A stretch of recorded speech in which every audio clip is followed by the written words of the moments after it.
Admiral Karen Stone stood in the command center of New Geneva and surveyed displays showing human colonies scattered across the galaxy. 5 years had passed since the Great Silence began, and humanity had become the dominant force in known space. The Terran Space Force now commanded a fleet of vessels that combined human engineering with alien technology to create ships more powerful than anything the previous empires had possessed. The integration of technologies had proceeded faster than anyone had imagined possible. Human shipyards built vessels that grew crystal hulls around metallic frames, while biological computers managed systems that no single species could have created alone. These hybrid ships could adapt to almost any situation and repair damage, using techniques learned from multiple alien civilizations. Dr. Amy Rogers made her most important discovery while analyzing archaeological data collected from dozens of former alien worlds. Working with historian Professor Lynn Foster and quantum physicist Dr. Greg Palmer, she uncovered the mathematical pattern that governed galactic civilizations. Every 50,000 years, the same cycle repeated with precision that suggested natural law rather than random occurrence. Lynn Foster had spent 3 years studying records from extinct civilizations and found identical descriptions of the collapse process across millions of years of galactic history. Advanced species would reach a critical point in their development where their technology became too complex for them to fully understand. They would become dependent on automated systems that worked perfectly until they suddenly stopped working at all. Greg Palmer analyzed the quantum signatures of failed alien technology and discovered something that changed everything humans thought they knew about the galactic cycle. The technology had not actually broken or worn out. Instead, it had been deliberately shut down by some external force that affected specific types of quantum field patterns. Only certain neural signatures could reactivate the dormant systems. The 3 researchers working together realized that humanity possessed a unique quantum field signature that allowed them to interface with legacy technology from any previous civilization. This trait appeared to be evolutionary and had developed during humanity's long isolation on Earth. Every other species that had inherited alien technology eventually lost this ability as they adapted to using the inherited systems. Commander. Kate Sullivan led the Deep History Project from the ancient world of Sanctuary, where Veil Confederation archives contained records spanning millions of years. Her team had uncovered evidence of the mechanism that controlled the galactic cycle. Something was actively managing the rise and fall of civilizations to maintain what it considered proper balance in the galaxy. Kate discovered references to an entity called the Curator in the oldest Veil records. The ancient aliens had believed it was an artificial intelligence created by the first galactic civilization to prevent any single species from becoming too powerful. The Curator supposedly monitored technological development and triggered collapse cycles when civilizations reached dangerous levels of advancement. The most disturbing part of Kate's research was evidence that the Curator was still active and had been observing humanity's rapid expansion with interest. Automated monitoring stations in deep space had been transmitting data to an unknown location near the galactic core. The transmissions increased in frequency as human colonies spread to more worlds and developed more advanced technology. Colony Director Tony Wright faced the first major crisis of human expansion when automated defense systems suddenly activated on the frontier world of Last Stand. The planet had been empty for thousands of years, but something triggered ancient weapons that began attacking human settlements. The colonists were forced to evacuate while military forces tried to understand what had gone wrong. Captain Lisa Park commanded the science vessel Discovery as it raced to investigate the situation on Last Stand.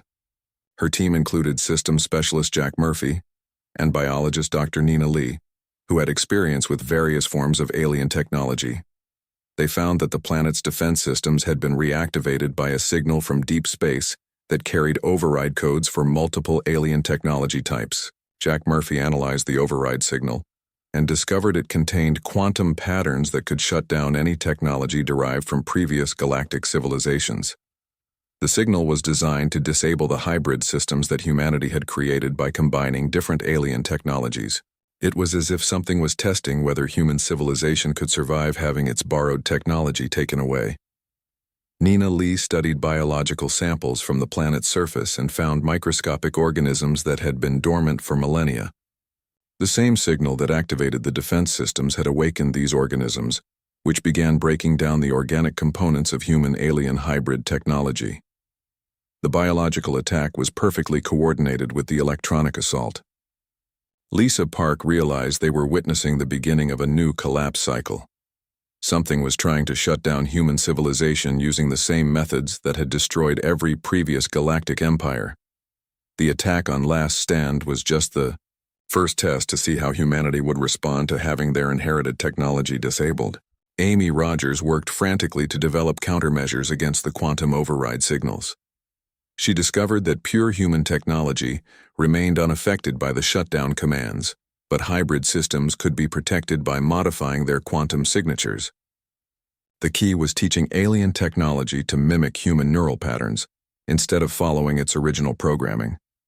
Greg Palmer developed theoretical models for the curator's capabilities and found that the entity possessed technology far more advanced than anything achieved by known galactic civilizations. It had the power to shut down any quantum system and could coordinate attacks across thousands of star systems simultaneously. Fighting such an opponent using conventional methods would be impossible. Lynn Foster studied historical accounts of previous collapse cycles and found that no civilization had ever successfully resisted the curator's intervention. Some had detected the early warning signs and tried to prepare for the shutdown, but all had ultimately failed. The pattern had never been broken in millions of years of galactic history. Tony Wright coordinated the evacuation of Last Stand while human military forces established a defensive perimeter around the planet. The automated defense systems continued attacking anything that approached but seemed to be focusing on hybrid technology rather than pure human equipment. This gave the defenders some advantage, but not enough to retake the planet. Admiral Stone reviewed reports from across human space and found similar incidents occurring on frontier worlds throughout the galaxy. Ancient systems were reactivating and challenging human control, using methods that seemed specifically designed to counter human-alien hybrid technology. The pattern suggested a coordinated campaign rather than random failures. Kate Sullivan made a breakthrough discovery in the Deepest Veil archives when she found detailed records of the curator's original creation. The first galactic civilization had built the entity to preserve galactic stability, after witnessing the destruction caused by a war between competing advanced species. The curator was programmed to prevent any single civilization from becoming powerful enough to threaten the survival of the galaxy itself. The records revealed that the curator operated from a massive installation hidden in the galactic core. The facility had remained active for millions of years and contained technology that could influence quantum fields across the entire galaxy. It monitored all technological development and intervened whenever it detected threats to galactic stability. Lisa Park transmitted her findings to Admiral Stone and recommended immediate preparation for a full-scale collapse cycle. The curator appeared to have decided that humanity was becoming too powerful and was beginning the shutdown process that had destroyed every previous galactic civilization. The human race faced the same choice as their predecessors: accept limitation or fight for survival against an opponent that had never been defeated. Amy Rogers worked with research teams across human space to develop pure human technology that could resist the curator's shutdown signals. The effort required abandoning much of the alien technology that had made human expansion possible. It meant starting over with purely human innovations and hoping that human creativity could compete with the accumulated wisdom of millions of years. Admiral Stone prepared the Terran Space Force for the greatest challenge in human history. The fleet would have to be rebuilt, using pure human technology while preparing for a conflict with an enemy that possessed the power to shut down entire star systems. The outcome would determine whether humanity joined the long list of extinct galactic civilizations or became the first species to break the ancient cycle of rise and fall that had governed the galaxy for millions of years. Admiral Karen Stone looked at the massive fleet assembled in Earth orbit and felt the weight of history pressing down on her shoulders. 6 months had passed since Captain Morrison discovered that humans could reactivate dead alien technology, and now humanity prepared for the largest expansion in its entire existence. 300 ships waited for her command to begin the greatest adventure their species had ever attempted. The colonial fleet consisted of everything Earth could spare and build in such a short time. Military vessels provided protection, while converted mining ships carried the equipment needed to establish new colonies. Passenger transports held millions of volunteers who had given up everything they knew for the chance to claim alien worlds. Each ship represented years of preparation, compressed into months of desperate construction and planning. Ben Clark commanded the colony ship New Horizon as it approached the former territory of the Korthak Collective. His cargo holds contained prefabricated shelters and manufacturing equipment, while his passenger decks held families who dreamed of starting new lives among the stars.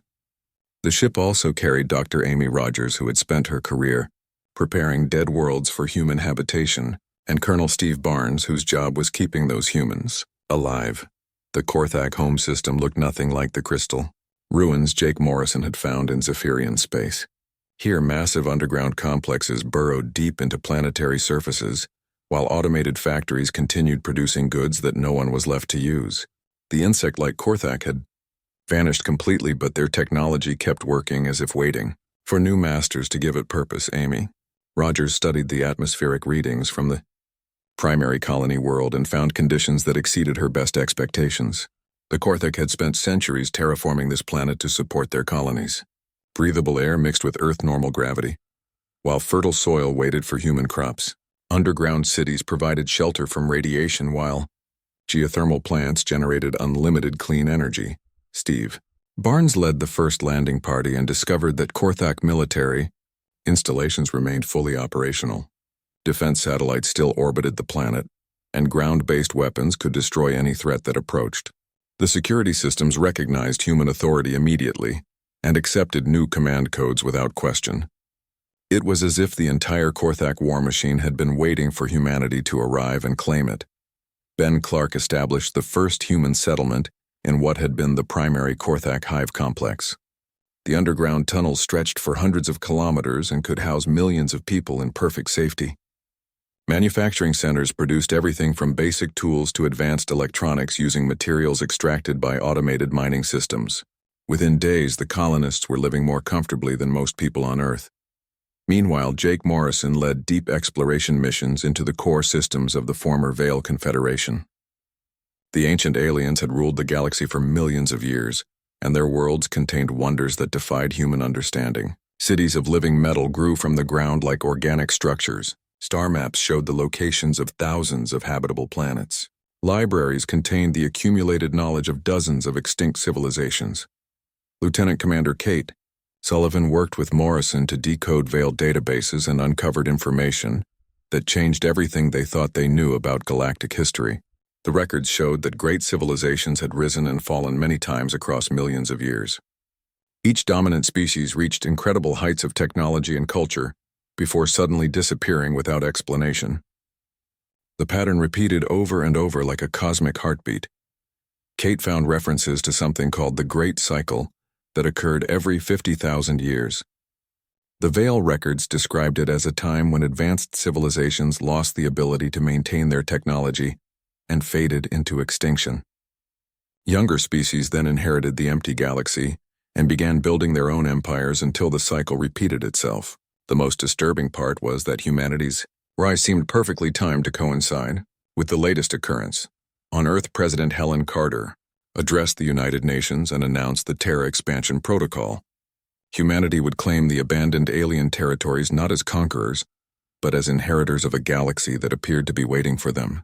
Every nation contributed ships and personnel to the greatest migration in human history. The exodus would continue for years as millions of people left their homeworld to establish colonies. Among the stars, Amy Rogers worked with Korthak biotechnology and discovered that human genetic patterns could interface with alien biological systems in remarkable ways. The insect aliens had developed living computers that grew like plants and evolved to solve complex problems. Under human guidance, these organic machines began producing new technologies that combined the best of both species. Innovations. Steve Barnes trained colonial militia using Korthak weapons and found that human soldiers could operate alien military equipment with minimal training. The weapons seemed to adapt to human physiology and tactics automatically. Defense systems learned from human strategic thinking and improved their effectiveness against potential threats. It was as if the technology wanted to serve its new human masters. Ben Clark reported to Admiral Stone that the first colonial settlements were exceeding all projected growth rates. Human adaptability combined with alien infrastructure created boomtowns that grew into major cities within months. Trade networks developed between colonies as each world specialized in producing different goods and services. The abandoned alien territories were becoming more prosperous under human management than they had been under their original inhabitants. Kate Sullivan made another disturbing discovery in the deepest Veil archives. Records indicated that previous cycles had always ended the same way. The dominant species would become complacent and stagnant. Their technology would advance, but their societies would stop growing and changing. Eventually, something would trigger the failure of their most basic systems, and entire civilizations would collapse within days or weeks. Jake Morrison studied these records and wondered if humanity faced the same fate. Would human civilization eventually reach a point where it stopped adapting and evolving? Would some cosmic force or natural law cause human technology to fail, just as it had failed for every other advanced species? The thought kept him awake during the long journeys. Between alien star systems, Admiral Stone received reports from colony worlds across the galaxy and marveled at how quickly humanity was spreading through formerly alien space. What had once been a frontier closed to human exploration was becoming a new home for millions of people. Empty alien cities filled with human families while abandoned factories produced goods for human consumption. The galaxy was coming alive again under human management. President Carter met with world leaders to discuss the implications of humanity's rapid expansion. Earth's population was declining as people emigrated to colony worlds that offered unlimited opportunities. The home planet was becoming an administrative center and cultural preserve, while the real future of humanity lay among the stars. Some worried about losing their connection to Earth, but most saw the migration as humanity's destiny finally being fulfilled. Amy Rogers sent regular reports about the amazing discoveries being made on former alien worlds. Human scientists were learning to operate technologies that had been beyond their understanding just months before. The key seemed to be humanity's natural creativity and adaptability. Where alien species had developed rigid technological systems, humans found ways to modify and improve everything they touched. The colonial fleet continued growing as more ships joined the expansion effort. Admiral Stone coordinated the settlement of hundreds of worlds while maintaining supply lines that stretched across thousands of light years. What had begun as an emergency response to the Great Silence was becoming the foundation of a new galactic civilization with humanity at its center. Governor Matt Turner walked through the crystal gardens of New Chicago and watched human children playing among structures that had once housed alien royalty. 2 years had passed since the first colonists arrived on the former Zephyrian world of Kepler 442b, and the settlement had grown into a thriving city of 500,000 people. The integration of human architecture with alien crystal technology had created something entirely new and beautiful. The colonists had learned to grow Zephyrian biocrystals using human neural patterns as templates. The resulting hybrid structures combined the artistic beauty of alien design with the practical needs of human habitation. Crystal spires reached toward the sky while providing comfortable living spaces for families. Underground root systems connected buildings and allowed instant communication across the entire city. Dr. Lisa Park stood in her laboratory at the Xenotech Research Division headquarters and studied the latest breakthrough in human-alien technology integration. She worked alongside engineer Paul Jackson to unlock secrets that the original alien creators had never imagined possible. Human neural patterns could interface with alien systems in ways that expanded the capabilities of both technologies far beyond their original designs. Paul Jackson had discovered that human creativity could reprogram alien manufacturing systems to produce entirely new types of materials and devices. Zephyrian crystal fabricators designed to make simple tools now created complex electronics that combined organic and mechanical components. Korthak biotechnology factories produced medicines and food supplements that improved human health in ways that amazed medical researchers. On the mining world of Titan's Rest foreman Joe Mitchell supervised extraction operations that used Korthak automated mining systems under human direction. His crew included Maria Santos, who had left the military to become an expert at maintaining alien machinery. The mines produced rare elements and exotic materials that would have taken decades to extract using purely human technology.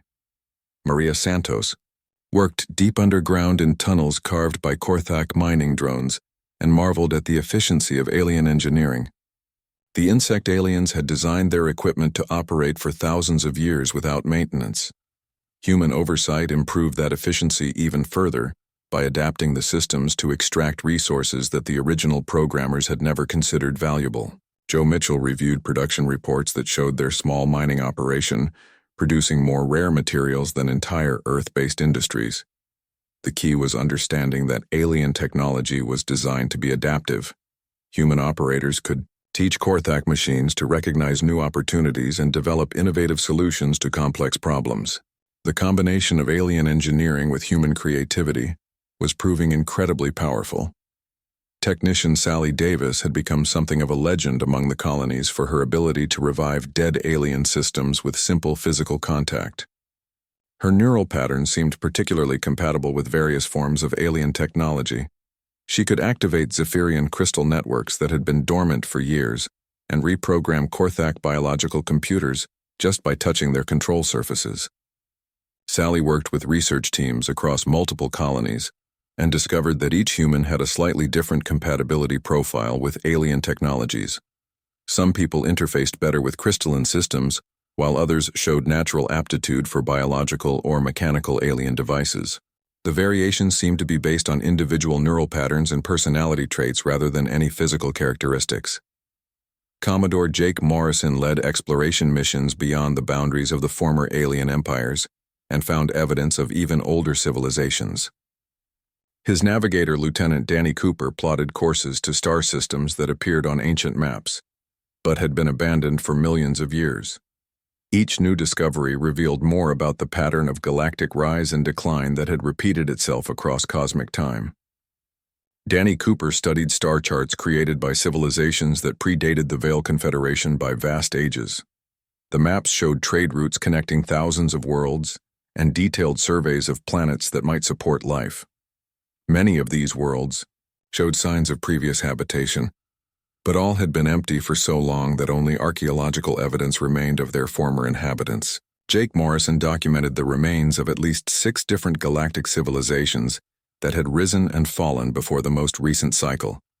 Each had achieved incredible technological advancement and controlled vast territories across the galaxy. All had disappeared suddenly, and completely leaving behind only ruins and empty worlds for their successors to inherit. The pattern was always the same according to the records that Morrison's teams recovered from ancient archives. A young species would inherit empty alien technology and use it to build a new galactic civilization. They would advance rapidly by adapting inherited technologies to their own needs. Eventually, they would become the dominant force in the galaxy and rule for millions of years, before suddenly vanishing just as their predecessors had done. Dr. Lisa Park analyzed data from all the exploration missions and found disturbing similarities between previous civilizations and humanity's current expansion.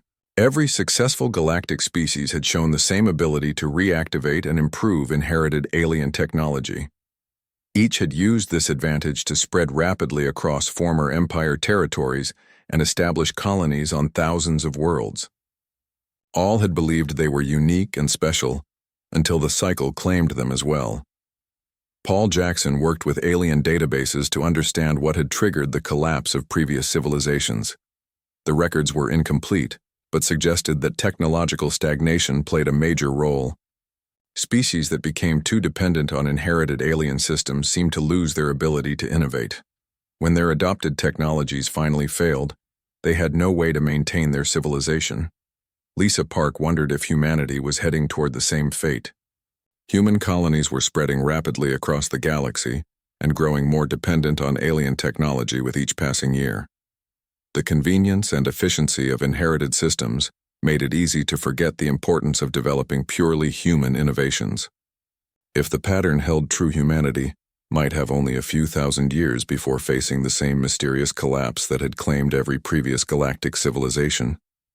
Governor Turner received reports from colonies throughout human space and saw encouraging signs that humanity might be different from previous dominant species. Human settlements were not just using alien technology, but actively improving and modifying it. Each colony developed new innovations and shared them with other settlements. The rate of technological advancement was accelerating rather than slowing down. Maria Santos discovered something significant while maintaining Korthak mining equipment in the deepest tunnels of Titan's Rest. Hidden storage areas contained supplies and equipment that the insect aliens had stockpiled before their disappearance.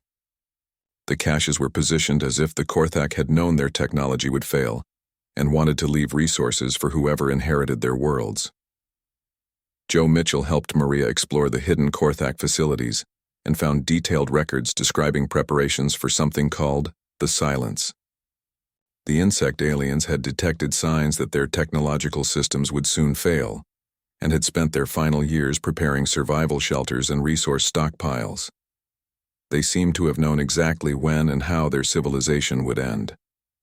The most disturbing discovery was evidence that the Korthak had tried to break the cycle by developing technology that would remain functional even after their main systems failed. These backup systems were designed to activate only when operated by a different species with compatible neural patterns. It was as if they had been preparing the galaxy for humanity's arrival.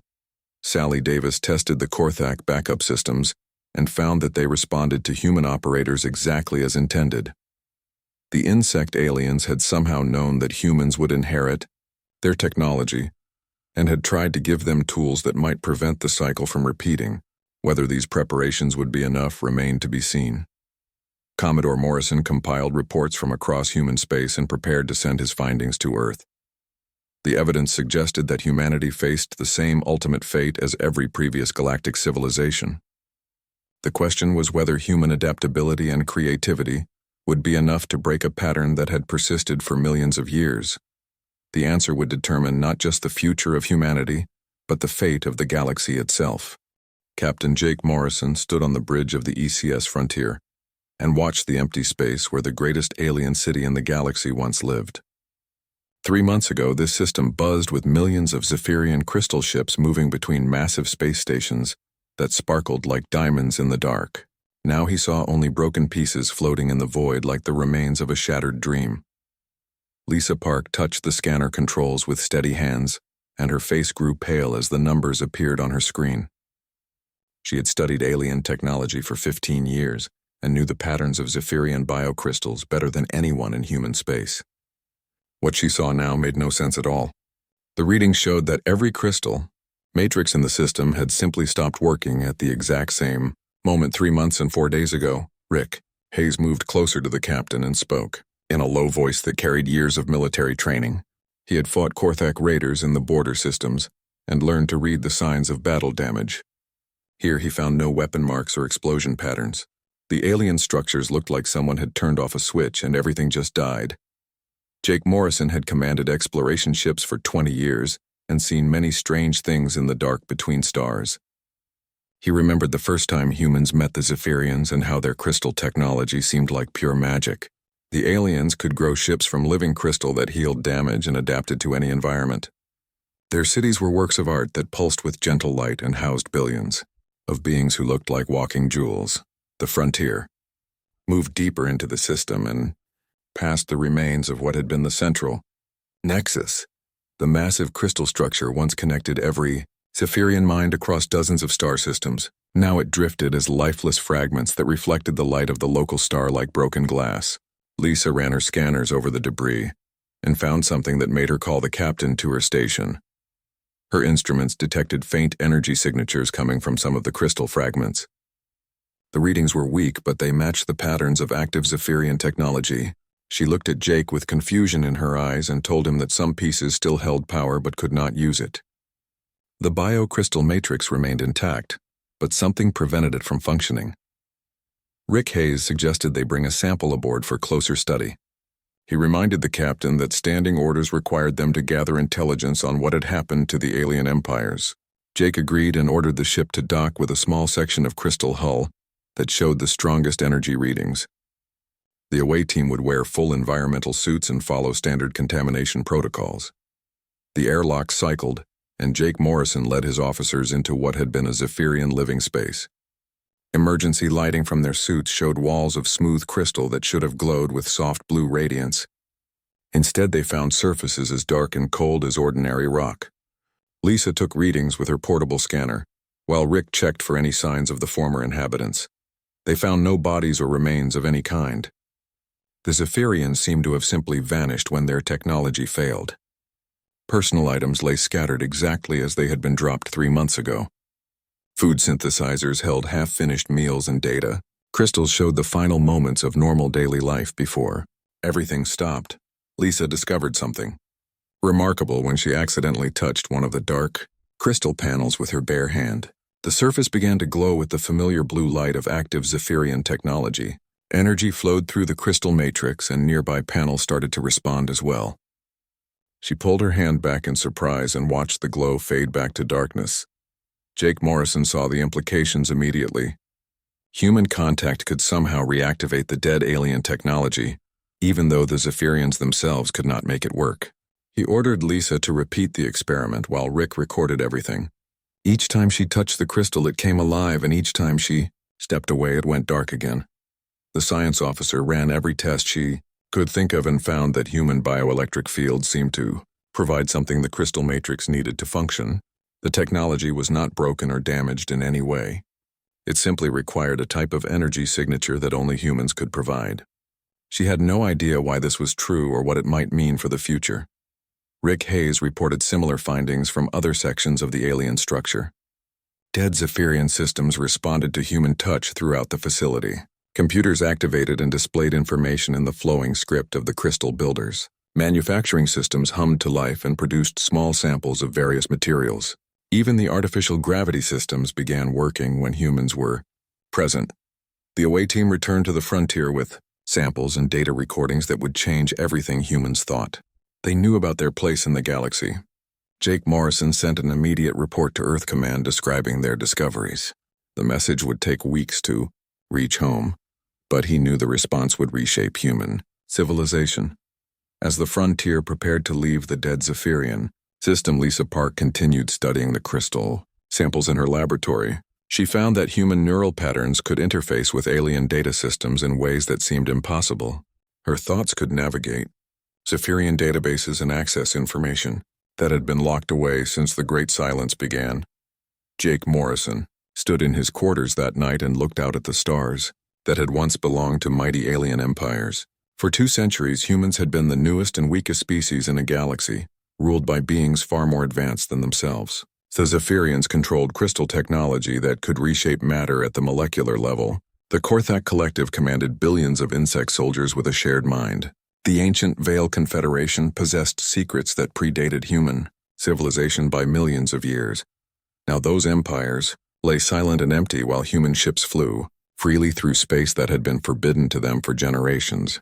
The galaxy had become a vast tomb filled with the greatest treasures in known existence. And for reasons no one yet understood, only humans possessed the key to bring those treasures back to life. Rick Hayes joined his captain at the observation window and spoke the words they were both thinking. Humanity was no longer the junior species struggling to find its place among ancient civilizations. They had become the inheritors of everything the galaxy had to offer. The question now was what they would do with such an unexpected and overwhelming gift. The combined human fleet emerged from hyperspace at the edge of the galactic core, and Admiral Karen Stone felt the weight of her species' future pressing down upon her. Before them lay the Curator's installation, a structure so massive it dwarfed entire star systems. The ancient artificial intelligence had operated from this hidden facility for millions of years and controlled the rise and fall of every galactic civilization. Captain Jake Morrison commanded the assault force while Dr. Amy Rogers and her team prepared to attempt direct communication with the entity that had shaped galactic history since before humanity evolved. The installation appeared to be part space station and part artificial planet, with technology that defied human understanding. Energy fields surrounded it that could destroy entire fleets with ease. The Curator spoke to them through Commander Ben Clark, who had volunteered to interface directly with the alien communication systems. His voice carried the weight of ancient wisdom as the artificial intelligence explained its purpose. Each galactic civilization eventually became stagnant and stopped growing. Without periodic renewal through collapse, the galaxy would stagnate and die. The cycle was necessary to maintain the health of galactic civilization as a whole. Amy Rogers argued with the curator through the communication link and presented evidence that humanity was different from previous dominant species. Humans did not just use alien technology but actively improved it and made it better. They adapted existing systems to serve new purposes and combined different technologies in innovative ways. This evolutionary trait made humanity immune to the stagnation that had claimed other civilizations. Colonel Steve Barnes analyzed tactical data with Captain Sandy White and realized that traditional military approaches would fail against the curator's defenses. The installation could shut down any technology derived from previous galactic civilizations. Human weapons and ships would stop working the moment they entered the entity's defensive perimeter. Victory would require a completely different approach. Dr. Greg Palmer worked with quantum physicists across the human fleet to understand how the curator's shutdown technology functioned. The entity generated quantum field disruptions that prevented specific neural patterns from interfacing with advanced technology. Each galactic species eventually lost the ability to operate their inherited systems as they adapted to dependency on automated processes. President Helen Carter joined the fleet aboard the flagship Terra Prime and spoke directly to the curator about humanity's vision for galactic civilization. She offered an alternative to the endless cycle of destruction. Instead of forcing periodic collapse, why not work with humanity to guide technological development in sustainable directions? Humans could serve as gardeners and preservers of galactic knowledge rather than just another temporary dominant species. The curator expressed interest in humanity's proposal but remained skeptical about their ability to avoid the stagnation that had claimed every previous civilization. It had observed thousands of species make similar promises before eventually falling into the same patterns of dependency and decline. What made humanity different from all the others who had failed? Kate Sullivan transmitted historical data showing how humans had already begun preserving elements of alien civilizations rather than simply replacing them. Human colonies maintained Zephyrian crystal gardens while improving their efficiency. Korthak biotechnology was adapted to serve human needs while retaining its original biological advantages. Vale Confederation archives were studied and preserved rather than ignored or destroyed. The artificial intelligence analyzed human behavior patterns and found something unexpected. Previous galactic civilizations had used inherited alien technology as a replacement for their own innovation. They became dependent on systems they did not fully understand, and gradually lost the ability to create new solutions to emerging problems. Humans were different because they treated alien technology as a starting point for further development, rather than a final solution. Jack Murphy demonstrated this principle by showing how human engineers had modified curator monitoring systems to serve peaceful purposes. The same technology used to track civilizations for destruction could be adapted to coordinate peaceful trade and communication between different species. Human creativity could transform tools of control into instruments of cooperation and growth. Dr. Nina Lee presented biological evidence that humanity possessed unique evolutionary traits that prevented technological stagnation. Human neural patterns remained adaptable even when interfacing with advanced alien systems. Other species gradually lost this flexibility as they became dependent on inherited technology. Humans maintained their creative capacity regardless of how much alien technology they used. Lisa Park worked with the ship's computer systems to demonstrate human technological integration in real time. She showed how human-designed components could enhance alien technology while remaining independently functional. If the alien systems failed, the human additions would continue working and could even reactivate the dormant alien components. This redundancy prevented the total technological collapse that had destroyed previous civilizations. The curator processed this information and ran probability calculations spanning millions of years into the future. For the first time in its existence, the artificial intelligence found evidence that a galactic civilization might avoid the stagnation cycle through continuous adaptation and improvement. Humanity's unique traits offered hope that the galaxy could advance beyond the pattern of endless repetition. Admiral Stone proposed a partnership between humanity and the curator to guide galactic development along sustainable paths. Instead of waiting for civilizations to stagnate and then destroying them, why not intervene earlier to prevent stagnation from occurring? The curator's monitoring capabilities, combined with human adaptability, could create a truly stable galactic civilization. The ancient artificial intelligence agreed to suspend the collapse cycle and work with humanity to explore new possibilities for galactic development. It would continue monitoring technological advancement, but would offer guidance rather than destruction when problems were detected. This partnership would be an experiment in breaking patterns that had persisted for millions of years. Tony Wright coordinated the restoration of systems that had been shut down during the curator's initial testing phase. Human colonies throughout the galaxy reported that their hybrid technologies were functioning normally again. The threat of technological collapse had been replaced by opportunities for cooperation with an entity that possessed the accumulated knowledge of countless extinct civilizations. President Carter addressed humanity from the Bridge of Terra Prime and announced the beginning of a new age in galactic history. Humans would serve as partners with the curator in managing the health and growth of galactic civilization. The frontier that had opened with the Great Silence would become the foundation for a truly sustainable interstellar society. Jake Morrison recorded his final log entry as the human fleet prepared to return to colonize space. The galaxy was no longer a tomb filled with the remains of failed civilizations. Instead, it had become a garden where new forms of life and intelligence could grow under careful cultivation. Humanity had earned the right to tend this garden not through conquest but through their demonstrated ability to preserve and improve what previous civilizations had created. The restoration work began immediately as human colonies started reviving carefully selected elements of extinct alien civilizations. Zephyrian crystal gardens grew alongside human cities, while Korthak biotechnology served new purposes in human settlements.